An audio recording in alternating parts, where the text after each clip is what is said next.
Welcome back to Maps with No Roads, Hiking Wright Peak in the winter.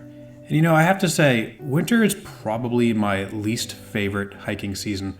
I'm not a big fan of the cold and the snow, but my love of nature just squeaks ever so slightly of my dislike of the cold. So here I found myself on a cold winter day, hiking up Wright Peak, the 16th highest Adirondack high peak. At 4,580 feet, it's shorter than the other peaks of the range, but it's just as steep and holds the record for being the windiest. At just over 7.5 miles, this was definitely a day hike and not a backpacking trip, but I wanted to make sure I got to utilize as much of the daylight as possible. So I drove up a day early and set up a base camp at the base of the mountain. The night was pretty cold. According to a thermometer I brought, it got down to -7 Fahrenheit. But I was able to insulate my tent by putting some quilts between the fly and the tent wall, and I brought a small propane heater, and I was able to bring the tent up to about 40 degrees, so it was manageable. I set my alarm to go off just before dawn, and in the morning I made myself some hot oatmeal and coffee and began to prepare all my gear.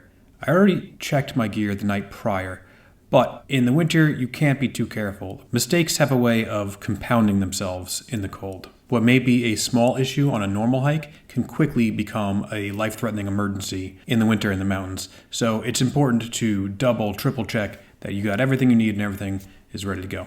I started on the Van Hovenberg Trail from the Adirondack Lodge, what I consider to be one of the best gateways for the high peaks. I've hiked this area quite a few times, so I was familiar with this particular part of the hike, but it was nice seeing this familiar hemlock forest. At 1 mile in, I came to a fork, and left would have taken me down towards Marcy Dam, where I'd gone plenty of times before for a bunch of other hikes, but this time I would continue on straight.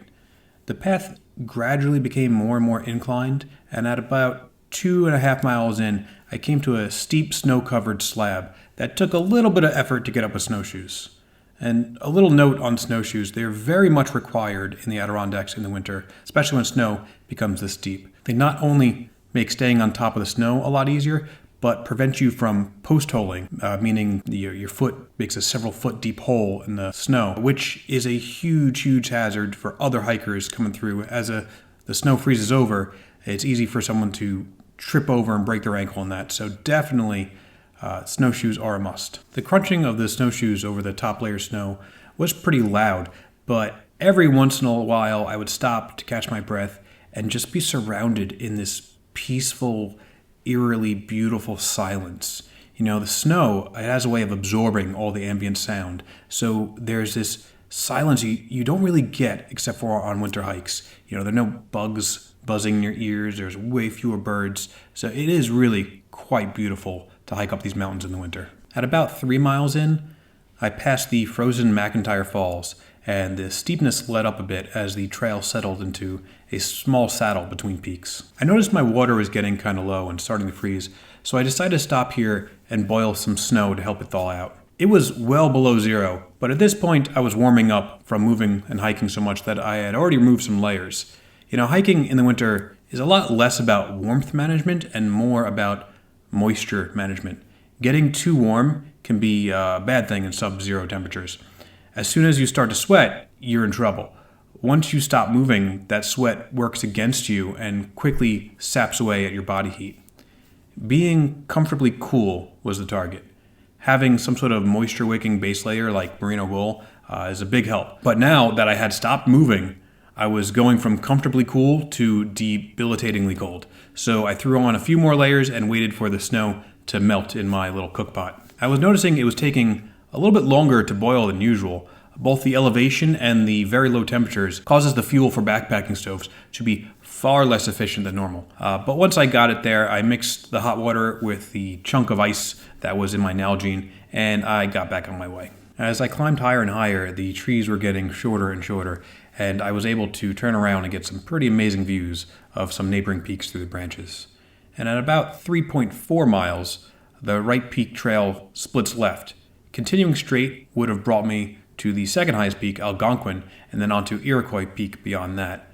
I had climbed Iroquois Peak once before, a few summers back, although I took the less common eastern approach as part of a 3-day hike. But on this frozen winter day, I kept left and turned towards right. Continuing on the steep and snowy covered rock slabs, I came to the infamous 10-foot rock wall gatekeeping the way to the Arctic Alpine Zone. This is the part I was most worried about. In my research, I had read about different ways to get up the obstacle, but honestly, with this much snow on the ground, the drifts acted as a snowy ramp, and it really wasn't too tricky at all. That is one of the advantages of hiking in the winter. Even though it's still steep, a lot of the terrain gets evened out by the snow, and it becomes just sort of a ramp that you can walk up with your snowshoes. Beyond this point, the trees quickly disappeared, and I entered the quarter-mile stretch of Wright's Bald Summit area. When you're hiking in dense tree cover, it's really hard to get a sense of scale of where you are and how big these mountains really are. But here in the Alpine Zone, seeing these behemoths that were the other peaks around me, it was truly humbling. What's also interesting is that up here in the Alpine Zone, unlike down below where there are feet and feet of snow, up here, there's actually not a whole lot of deep snow cover because it is so windy that the snow has very little chance to accumulate. The final ascent on the frozen open rock took me over one small false summit and then onto the true summit atop of a large boulder, giving me an expansive 360-degree view of the whole area. Algonquin stood tall to my right, Mount Colden to the southeast, and the bright snow-capped peak of Mount Marcy, the tallest in New York, just beyond that.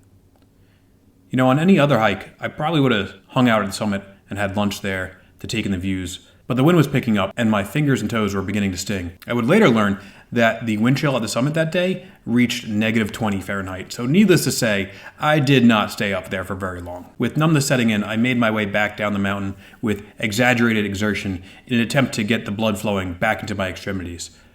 But once I was back in tree cover, I was able to warm up and continued on. And getting back down was decidedly easier, especially since those snow ramps that I was talking about earlier, there are sections that, as long as you're careful, you can just sit down on your butt and kind of sled down, which can be fun, but again, as long as you're careful. And it's funny, this actually happens to me a lot, but on the way up, I was huffing and puffing, and I was saying to myself, this sucks, I'm cold, I'm out of breath, I'm out of shape, why do I do this to myself, this voluntary misery? But on the way down, I couldn't help but think how awesome this whole experience was, and that I need to do it more often. I think this is what they call type 2 fun, that it's rough while you're doing it, but as soon as you're done, you look back on it and really appreciate how amazing it really was.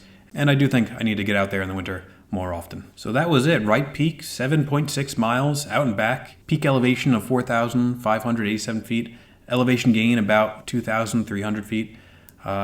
Definitely worth doing. So check it out for yourself. Let me know how it goes in the comments below. Feel free to ask any questions, and I will see you on the next one.